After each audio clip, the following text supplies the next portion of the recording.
Hello. How are we, Mr. Laybourne? All right. Yeah, terrible weather indeed. I feel like I've been perpetually soaked for 3 days. Yeah, I Unbelievable. know. I know. It's been unbelievable. It's been unbelievable. But I know a lot of us have been cursing it in the office, in the underwear office, but training's kept on going. How about Yeah, yours? yeah. Never an excuse for that. You sit inside for long enough, it makes you want to get out regardless of the weather, doesn't it? So, Absolutely. yeah, ticking over. Obviously, a couple of bits that I'm sure we'll get into tonight. But, yeah, glad to be back out running as ever. So, yeah, all good, mate. Brilliant, brilliant. So, a little bit of background. So, I found out about Gary. So, I was snooping after the London Marathon. It was the World Championships for our age group, Mhm. which Gary didn't know about. But we'll talk about that later, which is funny. But I was having a little snoop around, and I was thinking, right, who's world champion in our age group? Saw it was a British guy. Looked you up. And it turns out we've got mutual friends, and you know my sort of one of my running training partners quite well. Small Yeah. world, small world. But talk us through. I mean, if you guys don't know, Gary ran a 2:21 marathon at London as a 40 to 44-year-old. I know neither of us look like that. No. Senior men, senior men. But 2:21. I mean, talk me through. I mean, the day must have been just absolutely perfect. But talk me through it. Yeah, it was. Yeah, it was one of those strange ones where I knew actually the journey kind of started a little bit sooner than that. Earlier than that. So I'd had a good Manchester, and the year before, probably the worst year I've ever had, to the point that I actually thought that was my time up, like running at a decent speed. I'd done my Achilles quite badly, so I spent about 9 of 12 months injured in 2021. And at Christmas, I got the final scan on Christmas Eve that basically said the Achilles tear had healed and I could start training again. I was 8 kilos over my race weight, and if I did a 5K jog, I had to rest for 2 days. So that's how much my ankle blew up, my Achilles blew up. And then Yeah. 30 later, I ran 2:22, and I was adamant that there was a mindset shift. I've always been a runner that likes to kind of engage with crowds, and I mean, I drive everyone nuts. I Yeah. attack people all the time as we're running, right? But that day I ran, I've never been more relaxed on a start line with no expectations, and just so genuinely glad and pleased to be running full stop, let alone at a Yeah. decent. So I kept that in mind in the build-up blocks of London, and was just like, look, I've clearly put more volume in and more training in, and because I've got Manchester in the bank, it was like, let's go roll some dice today. If I blow up at halfway, I blow up at halfway. What's the worst that's going to happen? Like, it'll be Yeah. fine. So that's exactly what I did. I was on for 2:18 until mile 21. I think, Can I just say I just looked up the sort of like your splits and things, yeah, and I think you went through half in 1:08. Is that right? yeah, I think you finished fifth out for all runners outside of elite athletes. Is that correct? correct. Yeah, yeah. Unbelievable. I just Unbelievable. like 20 overall as well. So good. Yeah, Fifth at the London Marathon. Amazing. I Really. know. It was one of those things, but what I'm more quite proud of is we joke about, certainly in my family and within my training partners, I'm the old man of the group. But actually, I got to mile 21 and I was like, yeah, okay, here's the matches burned moment. I know I've done it. I'm now about to run up the embankment, which we know is a pig at the best of times.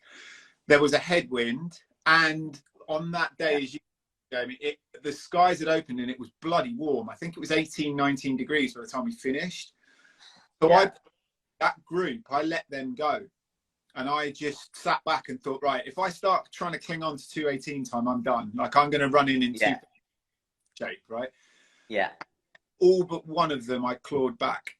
So that level, that kind of confidence in yourself and that ability to know what your body's capable of, that was it. So 2:21:07, buzzing. Not angry about the 8 seconds at all for 2:20, No, but obviously not. Obviously not. No. Oh, it's Yeah. absolutely. I mean, that's an unbelievable performance. The other thing that I think I'd love to highlight is you come from a triathlon background, and Yeah. you you've done a sub 9 hour Kona Ironman as well, Yeah. which is pretty phenomenal, I have to say. In those conditions, I mean, that's amazing. I mean, talk us just very briefly. I know, but just talk us through that. When was that? What year was that? Say, sadly, it wasn't a sub 9 hour Kona. It was sub 9 hour. So basically, I had this thing that I'd been European champion at age group. I'd won 3 or 4 national titles, like, and was knocking on the door of kind of jumping to pro for a couple of years and things in that space. But there was always this question of what I could do at Ironman, and I knew that as the charity was getting busier, I was getting older, the kids were getting older. More importantly, I was like, right, Yeah. have 1 year, and it Yeah. became Kona. So I wanted to do one Ironman, qualify for Kona first time, and go Yeah. do it. So yeah, Brilliant. at Copenhagen, I managed to get a sub 9, and I tore my quad about 8k out, which was fine in one sense. Obviously, I got over the line; it was all fine. But the problem was, I then had 8 weeks to fix it before Kona, and yeah, that was the most painful, digging deep, biting down experience I've ever had in my life. I still finished, I think I did 9:48 in Kona, but I had to walk on so much of the marathon because my quad had just completely torn to pieces. Like, And it was like 37 degrees heat. yeah. Mental, but what an experience. It was amazing. So yeah, that's kind of the background. And that was actually the end of 2018 was when I bowed out of try, and I just said, you know what, like, if I'm going to go anywhere, it's going to be at Kona. Maybe I'll come back one day, but I'll leave it there. Yeah. So Yeah. really, I think it lends itself also to kind of these faster performances I'm putting back into running now, because I don't have the same run mileage that other 40, 42-year-olds have got in their legs. I was only running 2 and 3 times a week with triathlons. Yeah. So on the lead up to London, what was your mileage per week, roughly? Most I ever did. So I only managed 3 weeks at 100k. So I don't get, and again, that learning from Manchester, that holy grail of 100 mile a week, I can only obviously ever speak for myself, but I don't subscribe to at all. Like, so much, whenever I tried previously to get to 100 mile a week, it felt like I was running for running's sake. So I started to fall out of love with it a little bit. Yeah. My balls and things that have just taken a pound in tri world and stuff, like, you know, they're just, yeah, it was just one of those things. So I think in this block I got 2 75-mile weeks in, and that was enough. Right. Yeah. Fine. No, that's good. So let's move on to, I mean, the bigger question: why do you run? Why do you run? Because I'm not enough to do anything else, I think. So we spoke obviously earlier about it, Jane. Basically, for me, I'm fortunate that I've inherited my dad's genes. My dad was PTR in the army for 16 years, used to run ridiculous miles, was a national gymnast, blah, blah, blah. And I've inherited that engine. So I knew from very, very early on, if I wasn't going to make it as a professional athlete, that I was going to be working in this space. So I didn't pay attention at school. I grew up in a bit of a punchy area. I got expelled. It was all sorts of crazy stuff, but I always knew sport was going to take care of me at some point. So I had aspirations, first of all, as a track junior, and then going into triathlon and stuff. So I've just always ran. Like, I've known, even back home in Devon where I grew up, like, I'm the boy that runs everywhere. If I got off a bus, I ran up the hill to get to the house, even though it was, 200 meters or something. But yeah, it's always been more about what it represents than what it is. It's always been headspace for me. It's always been, I can't, especially now later in life, that you'll attest to as well as anybody, it's the place you can't bother me. I can't do an email while I'm running. I might squeeze in a call every now and then. I'm a big fan of a dog or a run meet, but I'm away from a computer, I'm outside, and I can process things so much better. Like, my team know if I say I'm going for a run, something happens, something needs thinking through. And when I come back, it's the right moment, and off we go. Yeah. The clarity. It gives you the clarity, doesn't it? I've found a number of times when I've looked at a to-do list and I look at it and I think, I don't know where to start. I don't know where to start. And my answer is go for a run, go for Yeah, 5K, think about it. And 100%. it's bizarre. When I come back to the office or I come back to my desk, it's clear. Number 8 should be 1, Yeah, 2 yeah. is 2, and 4 should be 3, and it all just seems to work its way out. I don't know what it is. It's something in that, and it just gives me the clarity of mind. So I totally understand. So talking about work, I mean, having talked to Martin as well, Martin Yelling, and he gave me a little bit of background, and I've had a little look. Quite a phenomenal job you've done over 10 years with Coach Core UK, the charity.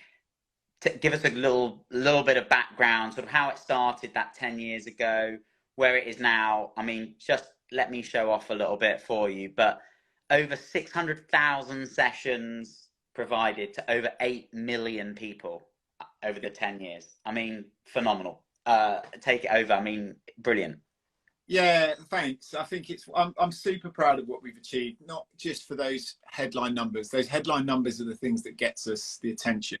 Yeah. But we can look people in the eye and say it was a program that was born from the ground up. It was born from head coaches like me that come from, differing punchy backgrounds that want to bring about change in similar kind of communities that to not just, and I almost say this, it sounds negative, but it's really not. There's so many incredible sports charities and other charities that do amazing hard yards, but they tend to be quite short-term interventions, or they can't get a young person into kind of a job because of how they look, their background, whatever. We want to be, we wanted to be, and we still are, that meaningful bridge back into. So everything we do is about using apprenticeships and sport to hook young people that have got barriers and disadvantages in their lives to basically get back on track, give them a job, money while they earn while they learn type thing, and critically give them some qualifications and experiences that they won't get anywhere else, so that when they leave the program, they can go into a better career pathway. And that started with a group of 20 young people that I led and tutored in London back in 2012. And we're now 19 cities. We work with, even still today, we work with a really small employer, one man, one woman band, right through to national governing bodies like England Boxing and stuff that essentially are all trying to diversify their workforce. And for me, bringing it back to this conversation, obviously, where I'm using constantly my personal and professional hats, how can I diversify running and the sport that we love more by getting more young role models into running, first of all, but also then how can they then inspire and lead more people in? So I can march onto a council estate in Peckham or New Cross or the places that I used to work, but it took a long time to build the trust of a lot of the local people, because let's be honest, I don't look or sound like many of them. Yeah. But my young person that I'm training up as a run leader on an apprenticeship is going to march into the same estate that they come from and already be able to go to 20 of their mates, right, come on, let's go, we're going to go out for a jog tonight and stuff like that. And, Brilliant. Off you go. So yeah, that's the model. As fluffy as it sounds, it's just, we're still one of the only, if not the only, organizations that are providing that link for charities, youth services, youth offending services to put young people into something meaningful. Yeah. And pass them on to employers and organizations that then want to bring in new workforce. And hopefully, as I say, we're getting some new faces and new people into running that weren't into it before as well. Absolutely brilliant. Absolutely brilliant. Yeah, well, I mean, at Runway, that's what we're all about. And I know that, if any of our people that work in the office are watching, they'll know that I march around the office sometimes and say, come on, we're going out. I try and go out for a run. And a lot of them will tell me where to go. But I do try. Yeah, absolutely. Absolutely. So that must be quite fulfilling. I mean, 10 years of that must be hugely fulfilling. And now you've got your own family as well. I saw your post this evening. I think you're out with your daughter running. Yeah, she loves it. Again, I think it's funny because when we had my eldest, so she's now 9.5. When she was born, the amount of messages that we got around, like, she's basically on a pram to podium type program, and I was like, you're really smashing in the face everything that I do professionally if you think that about me. Like, geez. So yeah, I'd like to think we're doing it in the right way. She you know, lead by example and stuff. But again, as we were kind of speaking before, my wife's only recently got into running, so right. she's, yeah, you know, sport and running particularly helped me escape a certain situation that I was in, and I've always loved it. I'm fortunate that I had a good PE teacher, then a really good coach. She was the opposite. She went to a really good school and had a terrible experience with sport, and come to it. And I think it's so much more powerful for them to see their mum running and achieving things. She did a marathon this year at Manchester, and still, you know, runner, and got 3:57. So fantastic. and I think that's even more powerful for two young girls of 9 and 7 to see than they home with, you know, another trophy or doing stuff like that perhaps at this age they can't relate to. But my eldest is beating me anyway, so it's fine. It's I'll make the most of it while I can. Absolutely, that's brilliant. And do you think she's got it? She's got a bit of the old Gary genes in there that she's going to fly. I don't know yet. Like, again, so much can happen. I've seen it. I've had conversations with parents at academies and stuff before that are really difficult to have. So I'd never put that on her. But one thing I will say is the eldest, she knows how to bite down. So she knows how, you know, really dig in when times are tough and stuff. Where the youngest is slow. She's a bit slower to come to running, but she's so competitive and absolutely sticks in. So I think she might be the one in the future. But Fantastic. Great stuff. So I've got a few questions for you that I'm just interested in. So marathons, you're obviously very successful at that. What's the number one session that moves the needle for you in marathons? If you think the one session that really does, you know, change your threshold and really puts it down. For me, there's always that moment, like, and it never normally takes until at least 4 weeks out or something like that. I start to panic and think, God, I've got 2 years. I can sit steady and diesel it out, or I can do a hard track session. But that speed endurance bit, when you think, how am I going to hold that pace for that long? So quite fortunate where I am. Obviously, I don't know where people are dialing in from tonight, but there's a place called Kenley, which has an old airfield. And it's just it's about 2 miles. And everyone around here will tell you it's soul sapping. It's destroying, right? Like, it is concrete.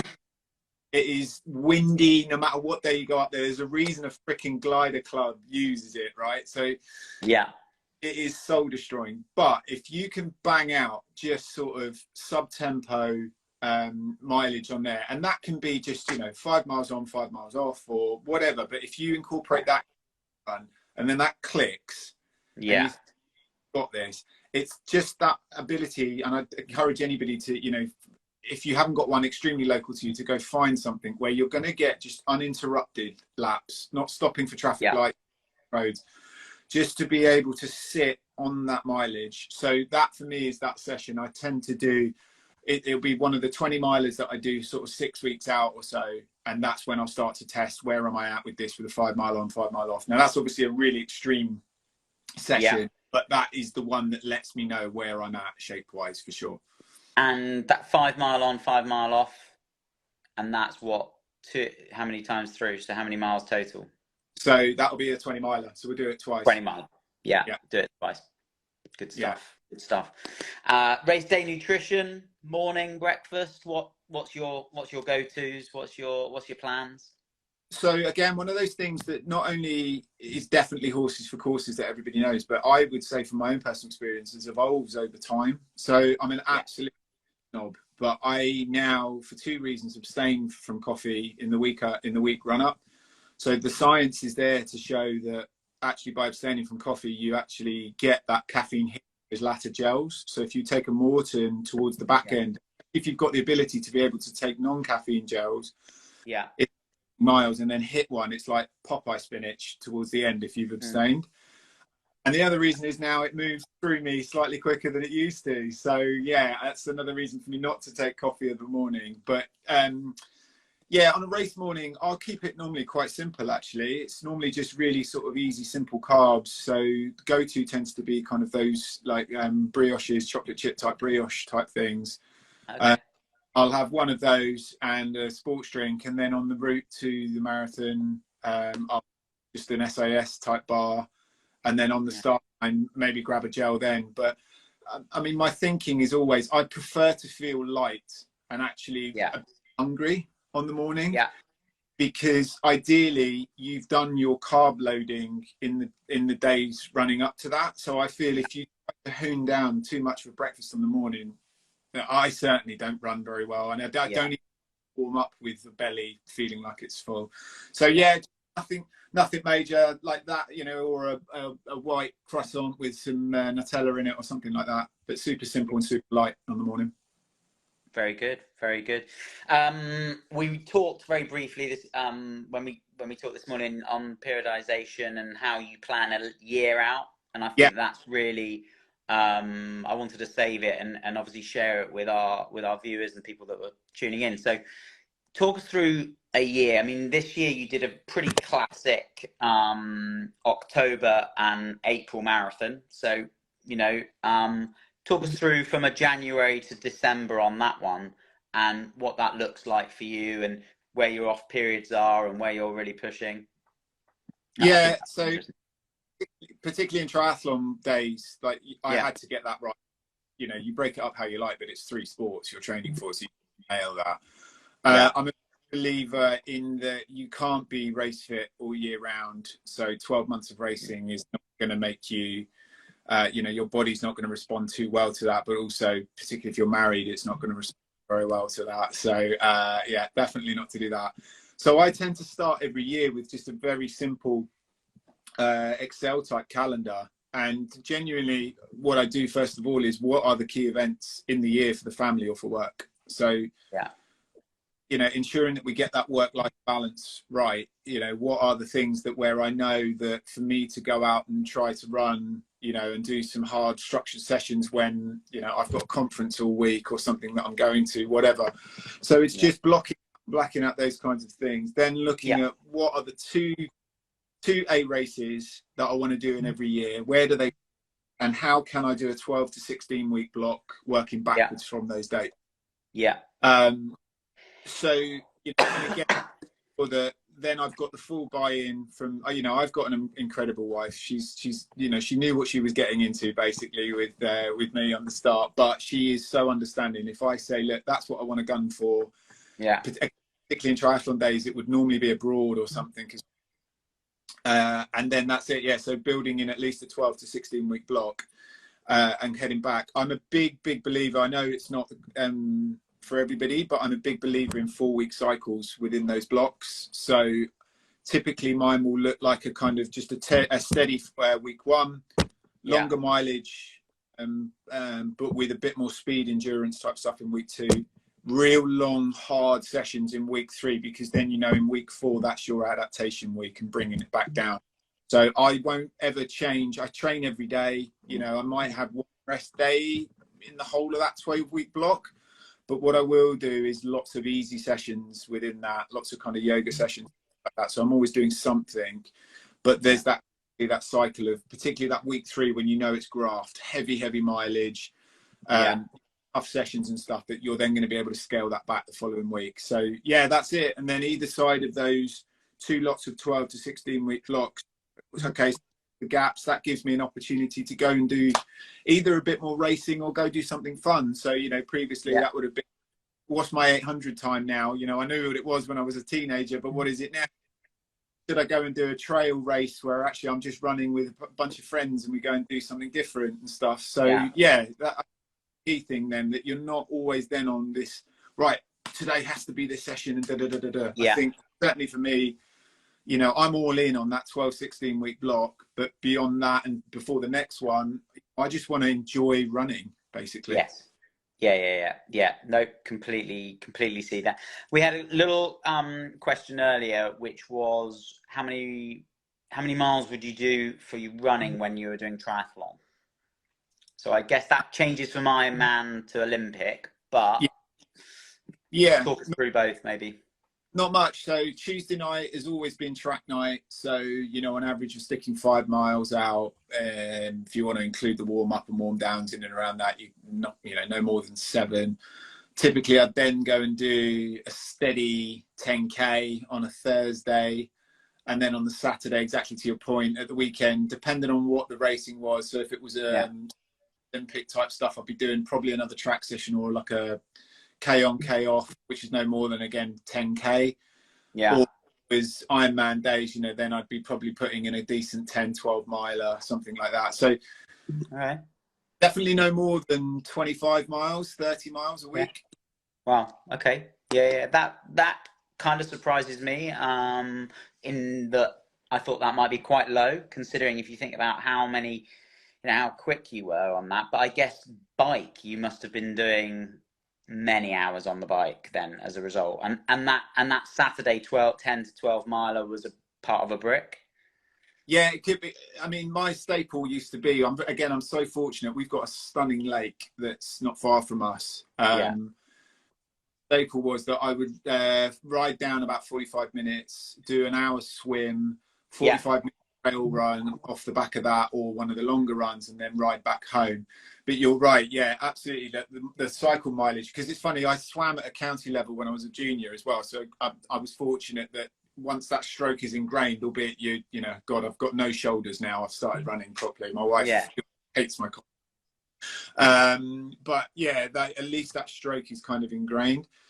So, and that was the other big thing, the learning from Manchester, as I said earlier, when my Achilles and my ankles were blowing up so badly, I didn't think I fully realized or appreciated how much cross training still can benefit you. Like, I will still sit on Zwift twice a week now to spin my legs out. I'll still ride to work stuff. Just being able to take that physical pressure off your skeletal system, off your legs, things like that, was huge. So yeah, I mean, that swim background, that run background, I naively, when I first started trying, was like, I'll be fine. Like, you know, I'm an endurance machine. I'll be all right. I had no ass, no back, like, and it took at least 4 or 5 years before I stopped getting my ass handed to me on the bike. So that would be a lot of the focus of my training. But yeah, I would be doing, God, at least 200K on the bike, I reckon, a week. Yeah, that makes sense. Yeah, that makes complete sense. But again, the other critical thing to say on that, when we had my eldest, that was a key moment where it was a case of saying, look, how can you maximize the commute? I can't come in and go to swim club on Monday night, track on Tuesday night, swim again on Wednesday night, track again on Thursday night, Saturday long ride with the club. Like, it's not going to happen. So in those Ironman, I don't miss them now, funnily enough. I'd get up at 4:30 and I would ride to work. Anybody that knows the area, I'm like 6 o'clock on the M25, pretty much bang on. I would ride to Windsor to then ride into work at West London. So like a full-blown kick out. So I'd do a 3.5 hour ride before I even sat at my desk and ready to roll at 8, 9 o'clock in the morning. But that's how I fit it in. And that's like how you get it. You don't need to have all these structured club sessions and things like that all the time. Yeah, absolutely. And best piece of running advice you can give to anyone listening or watching on this on a recording, best piece of advice you could say? If you're not enjoying running, that's the problem. Like, you need to understand what you're doing it. Is it because you're training too hard? Is it because you're putting too much pressure on yourself? Is it because you need to take that Garmin off and actually go for a run and just not rat's ass about how far and how fast you're going? Like, really try to understand why you don't enjoy running. And if the answer is, you know, from a physical perspective or something, what can you do that's going to help you benefit from that? So just throwing more running at something doesn't necessarily mean, you know, we know that wall that we've got to break through that first month. I went and had breakfast with a mate of mine who used to run a lot and he's not now.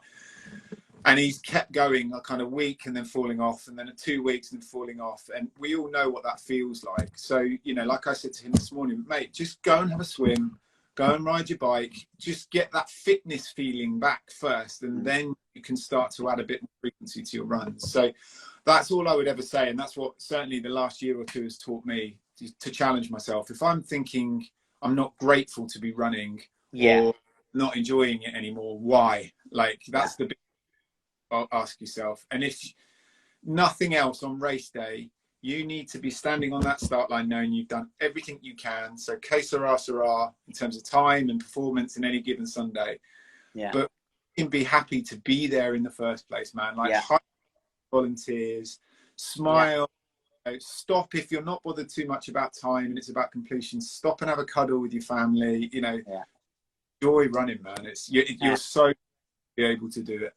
I think I'm exactly the same, and I think for me, you know, having had that torn meniscus and then having that time out really reshaped my brain. I guess I was quite lucky for many years from starting. I started running quite late, but I was quite lucky. I didn't have any major injuries like that stopped me running for months, you know. And I just, when I came back, the enjoyment of when it all started to just click a little bit on that sort of build up to Berlin, and then when you think how lucky you are to run around these amazing cities in the world, and everything's shut down just for us to run round for a morning, you know, I mean, we've just got to appreciate it completely, you know, regardless of where it is. It's fantastic.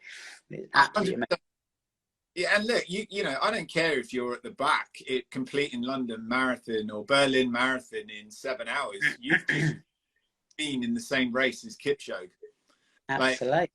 Talk me through that can say they've been on a Wembley pitch with Ronaldo or Messi and stuff, you know. So that's it.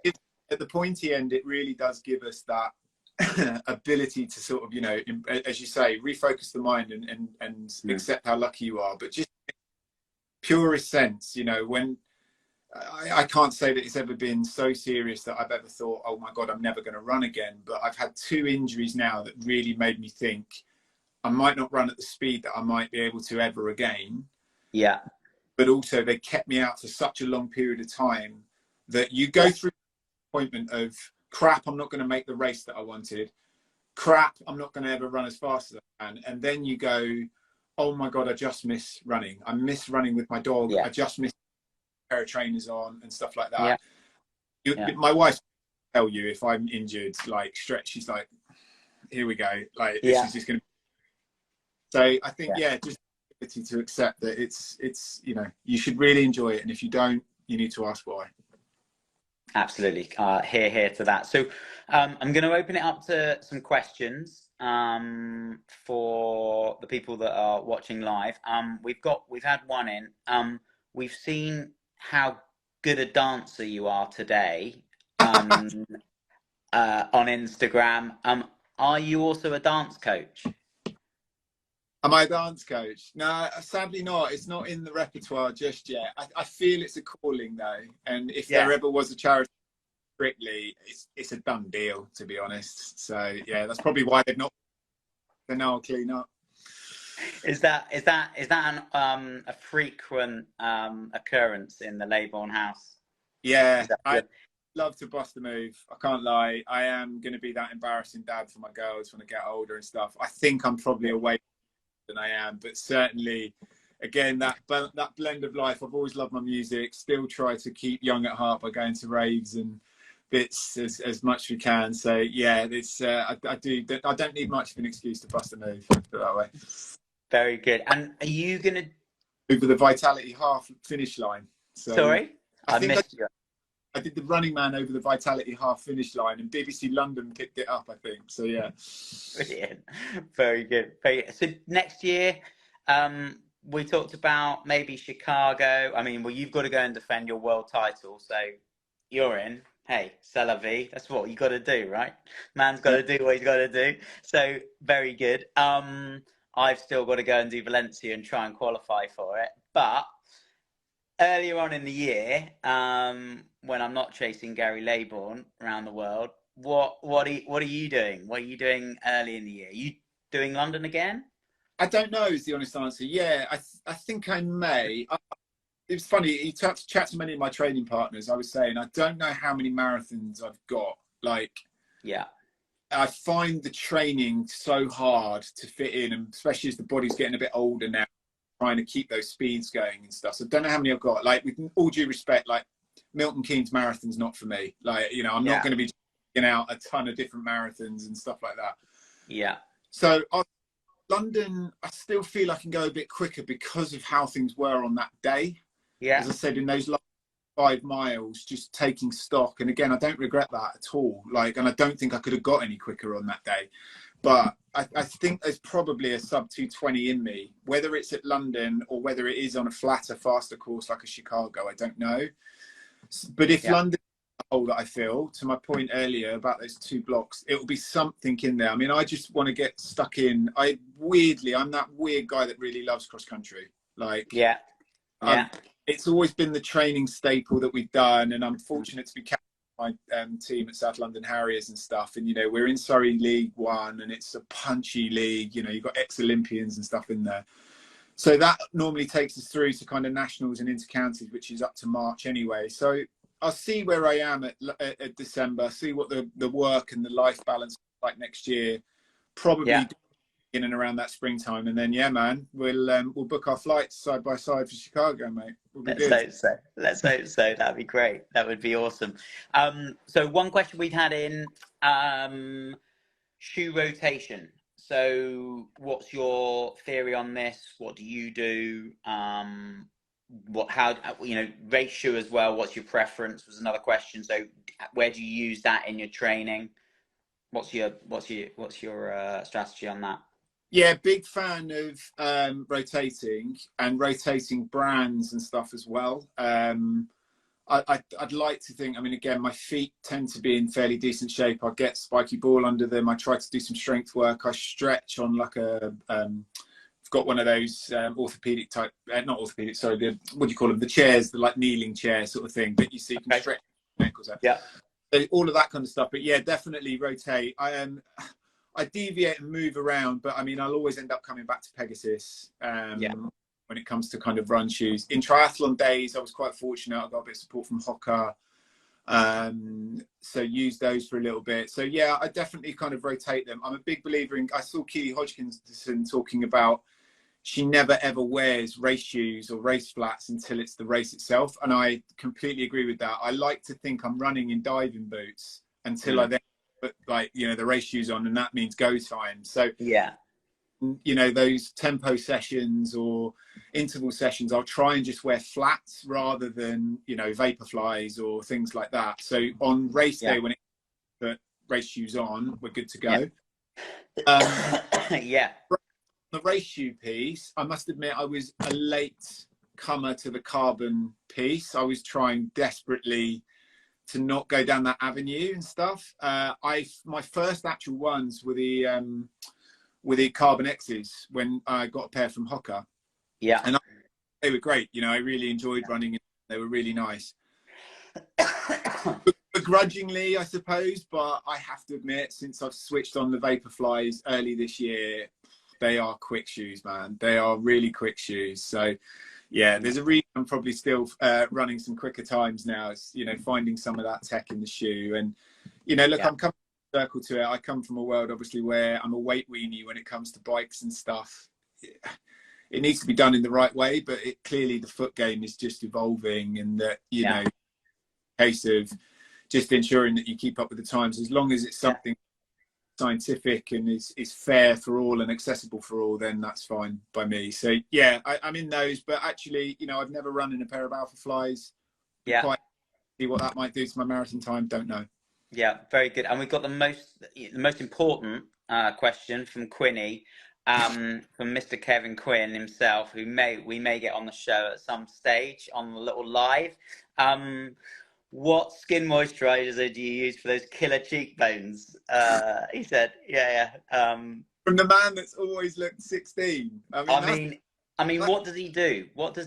I mean, it's gene replacement, isn't it? Like, yeah. Him and the Rolling Stones just never age. Yeah. Yeah. Absolutely brilliant.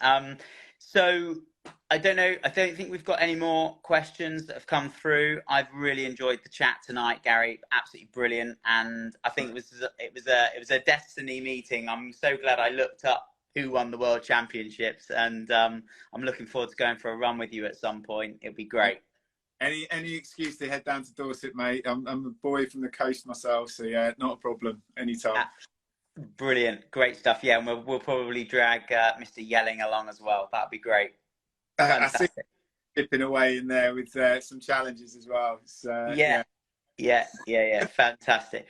Great stuff. Well, look, have a great evening. Hope everyone has a fantastic rest of the week running. And Gary, I'm sure we'll be in touch. When I'm up in London, we'll go for a run. Really 100%. enjoyed it. Thanks so much, buddy. Excellent. Cheers. Take care.